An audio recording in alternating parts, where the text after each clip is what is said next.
Assalamualaikum warahmatullahi wabarakatuh. Sahabat, sifat dan akhlak Nabi Muhammad SAW tiada duanya. Akhlak dan sifat Rasulullah yang luhur membuat banyak orang jatuh hati padanya. Bukan hanya umat Islam, tetapi ternyata keluhuran akhlak Nabi mampu menggetarkan hati seorang Yahudi.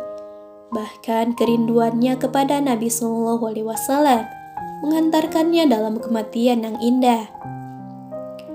Penasaran dengan kisah lelaki Yahudi ini? Simak kisahnya dalam video berikut ini.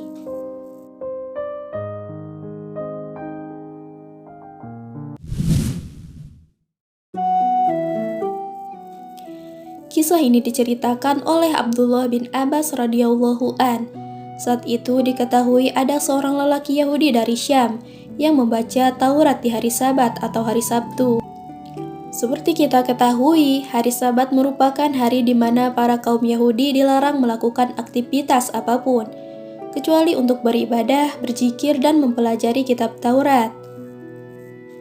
Karena telah terdoktrin, lelaki ini sangat membenci Nabi Muhammad, sampai-sampai ketika ia menemukan sifat-sifat Rasulullah, Nabi yang diramalkan akan turun sebagai penutup para nabi, dalam lembaran-lembaran Taurat, ia akan segera merobeknya, kemudian membakar lembaran itu. Saat itu ia menemukan ayat-ayat yang menyebutkan tentang sifat-sifat dan keadaan Nabi Muhammad SAW di 4 tempat. Dia kemudian memotong 4 lembar tersebut, lalu membakarnya. Saat itu memang Nabi Muhammad SAW telah diutus dan telah tinggal di Madinah. Beberapa orang pemuka dan pendeta Yahudi telah mendoktrin kaumnya bahwa Nabi Muhammad SAW adalah seorang pendusta dan ajarannya adalah sesat. Jika ditemukan sifat dan cerita tentang dirinya dalam Taurat, maka mereka akan memotong dan membakarnya, karena itu merupakan ayat-ayat tambahan dalam Taurat yang tidak benar. Lelaki Yahudi ini merupakan salah satu anggota sekte tersebut. Pada hari Sabtu berikutnya, dia datang mengisi harinya dengan melakukan hal yang sama, dan dia menemukan 8 halaman yang menyebutkan tentang keadaan dan sifat-sifat Nabi SAW. Seperti kejadian sebelumnya, ia memotong 8 halaman tersebut dan membakarnya. Pada hari Sabtu berikutnya lagi, dia masih melakukan kajian terhadap Taurat, dan kali ini dia menemukan hal yang sama, bahkan ditambah dengan cerita tentang beberapa orang sahabat yang mendampingi Nabi SAW, dan dia menemukannya dalam 12 halaman. Namun kali ini dia tidak langsung memotongnya, tetapi dia berpikir dan berkata dalam hatinya, "Jika aku selalu memotong bagian seperti ini, boleh jadi Taurat ini seluruhnya akan menyebutkan tentang sifat-sifat dan keadaan Muhammad." Kali ini pengalaman kajiannya tersebut telah memunculkan rasa penasaran dan keingintahuannya yang besar kepada Nabi SAW. Bahkan penemuannya tentang sifat-sifat dan keadaan beliau telah lekat di kepalanya dan seperti mengenal beliau sangat akrab.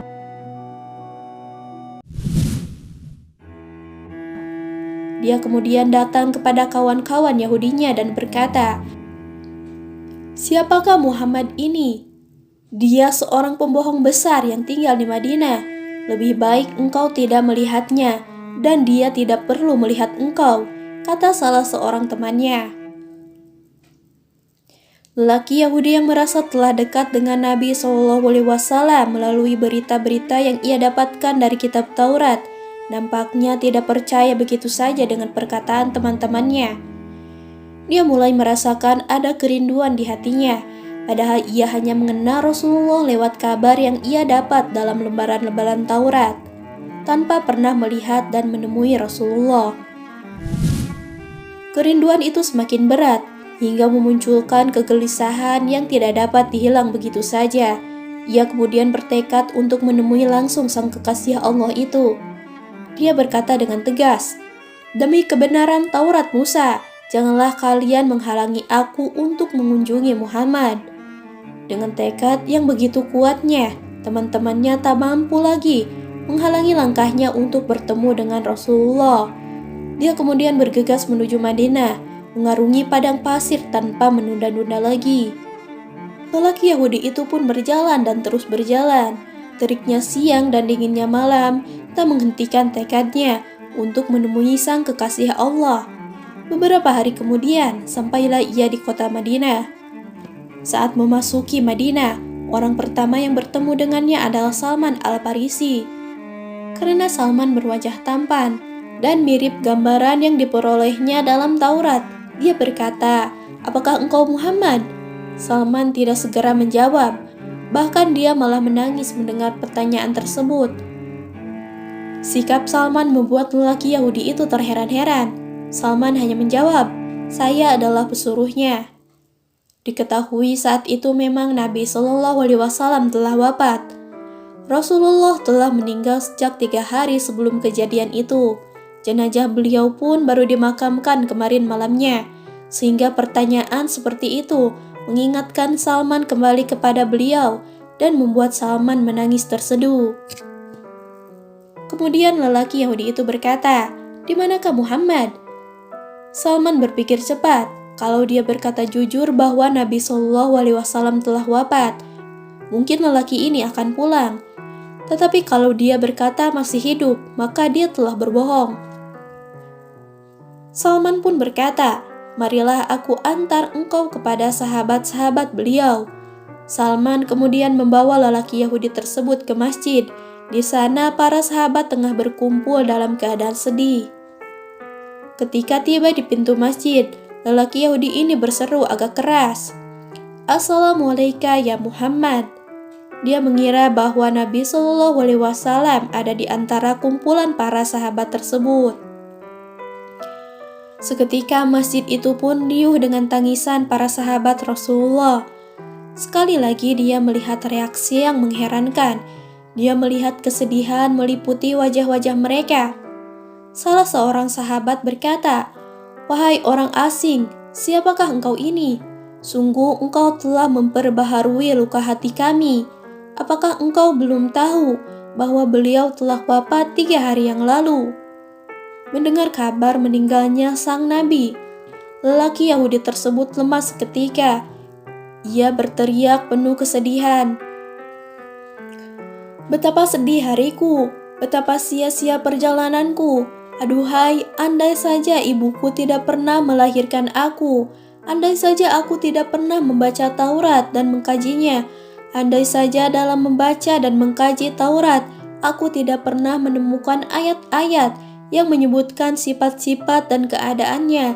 Andai saja aku bertemu dengannya setelah aku menemukan ayat-ayat Taurat tersebut, tentu tidak akan sesedih ini keadaanku." Lelaki Yahudi tersebut menangis terseduh, tenggelam dalam kesedihannya. Kerinduannya kini telah layu mendengar kabar kematian sang Rasul. Seakan teringat sesuatu, tiba-tiba dia berkata, "Apakah Ali berada di sini hingga ia dapat menyebutkan sifat-sifatnya kepadaku?" "Ada," kata Ali. "Aku menemukan namamu dalam kitab Taurat bersama Muhammad. Tolong engkau ceritakan kepadaku ciri-ciri beliau." Ali bin Abi Thalib pun berkata, "Rasulullah Shallallahu Alaihi Wasallam itu tidak tinggi dan tidak pendek. Kepalanya bulat, dahinya lebar, kedua matanya tajam, kedua alisnya tebal. Bila beliau tertawa, keluarlah cahaya dari sela-sela giginya. Dadanya berbulu, telapak tangannya berisi, telapak kakinya cekung, lebar langkahnya, dan di antara dua belikat beliau ada tanda khatamun nubuwah." "Engkau benar, wahai Ali. Seperti itulah ciri-ciri Nabi Muhammad yang disebutkan dalam kitab Taurat. Apakah masih ada baju beliau sehingga aku boleh menciumnya?" "Ada," kata Ali lagi. Kemudian dia meminta tolong kepada Salman untuk mengambil jubah Rasulullah Shallallahu Alaihi Wasallam yang disimpan oleh Fatimah Az-Zahra, istri Ali sekaligus putri kesayangan Nabi Shallallahu Alaihi Wasallam. Salman kemudian segera bangkit menuju tempat kediaman Fatimah. Di depan pintu rumahnya, dia mendengar tangisan Hasan dan Husain, cucu kecintaan Rasulullah Shallallahu Alaihi Wasallam, Sambil mengetuk pintu, Salman berkata, "Wahai tempat kebanggaan para nabi, wahai tempat hiasan para wali." Fatimah pun menyaut dari dalam, "Siapakah yang mengetuk pintu orang yatim?" "Aku Salman," kata Salman. Kemudian dia menyebutkan maksud kedatangannya sesuai yang dipesankan oleh Ali. "Siapakah yang akan memakai jubah ayahku?" kata Fatimah sambil menangis. Salman menceritakan peristiwa berkaitan dengan lelaki Yahudi tersebut. Lalu Fatimah mengeluarkan jubah Rasulullah yang terdapat 7 tambalan dengan tali serat kurma dan menyerahkannya kepada Salman, yang langsung membawanya ke masjid. Setelah menerima jubah tersebut dari Salman, Ali kemudian menciuminya, diiringi haru dan tangis, hingga sembab matanya. Jubah Rasulullah tersebut beredar dari satu sahabat ke sahabat lainnya yang hadir. Mereka menciuminya, dan banyak yang menangis karena haru dan rindu kepada Nabi SAW. Dan terakhir jatuh ke tangan lelaki Yahudi tersebut. Lelaki Yahudi ini kemudian mencium dan mendekap erat jubah Nabi SAW. Ia kemudian berkata, "Betapa harumnya jubah ini." Dengan tetap mendekap jubah tersebut, lelaki Yahudi itu mendekati makam Rasulullah, kemudian menengadahkan kepalanya ke langit dan berkata, "Wahai Tuhanku, saya bersaksi bahwa Engkau adalah Zat yang Esa, tunggal dan tempat bergantung. Dan saya bersaksi bahwa orang yang berada di kubur ini adalah Rasul-Mu dan kekasih-Mu. Saya membenarkan segala apa yang Dia ajarkan. Wahai Allah, jika Engkau menerima keislamanku, maka cabutlah nyawaku sekarang juga." Tak lama kemudian lelaki Yahudi tersebut terkulai. Ia jatuh dan meninggal dunia. Ali dan para sahabat lainnya ikut terharu dan sedih melihat keadaan lelaki tersebut. Mereka segera memandikan dan mengurus jenazah lelaki Yahudi yang kini telah menjadi Muslim tersebut, dan kemudian memakamkannya di Jannatul Baqi. Jannatul Baqi sendiri merupakan pemakaman utama yang terletak di Madinah, berseberangan dengan Masjid Nabawi di mana Nabi Muhammad dikuburkan. Di pemakaman ini banyak terdapat keluarga serta sahabat Nabi yang dikuburkan.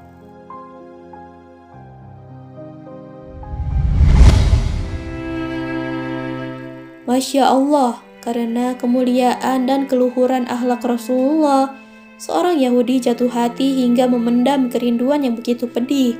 Lantas seberapa cinta dan rindunya kita, umat Rasulullah, umat yang beliau sebut-sebut di antara helaan napas terakhir beliau. Allahumma sholli ala Sayyidina Muhammad wa ala ali Sayyidina Muhammad. Semoga kita dipertemukan dengan junjungan agung kita, Nabi Muhammad SAW. Sekian tayangan hari ini, semoga bermanfaat. Wassalamualaikum warahmatullahi wabarakatuh.